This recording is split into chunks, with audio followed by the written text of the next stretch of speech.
going to start with leadership, which, in my eyes, is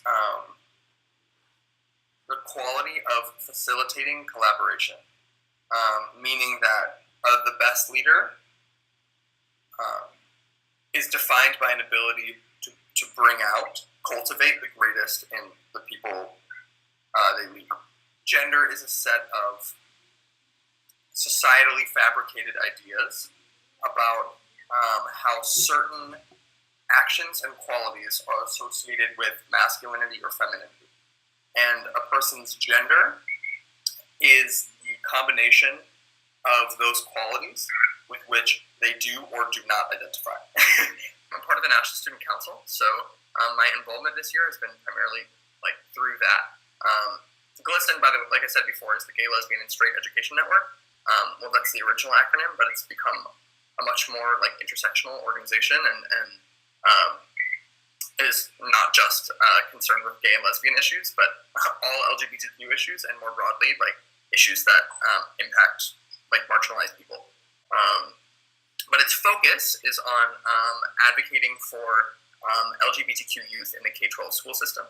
Well, I mean, it's been at the very least, it's been a platform. I have a lot of wild ideas about the way our world should be and the way we should treat gender and the way we should treat sexuality. And GLSEN has provided this kind of avenue for me to realize those ideas, and is equipped with a lot of resources and a lot of connections. I've realized through GLSEN the importance of connections. No organization can single-handedly bring about any social change. It's a collaborative effort. But it's given me these tools to really be able to jump on my ideas.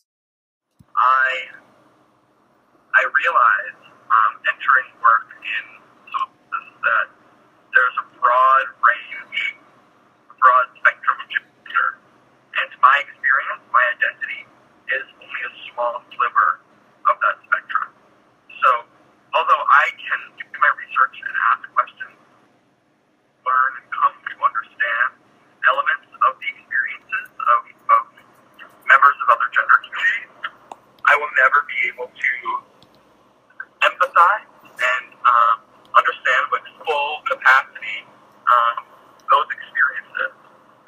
So my job is not to talk for or over any of those people, right? And especially because that small sliver of gender experience that I have happens to be that of the cis male, which puts me in a position of privilege. So I realized that in that, there are other gender identities that are historically marginalized, and that it's my job as somebody with privilege not to use it to talk for, but instead to leverage that privilege and amplify voices. I always say that it's not that anybody isn't speaking or doesn't have a voice. It's just a matter of how loudly they're being allowed to talk. So it's my job to amplify voices that are being muted rather than talking for those people. And that's kind of how my gender has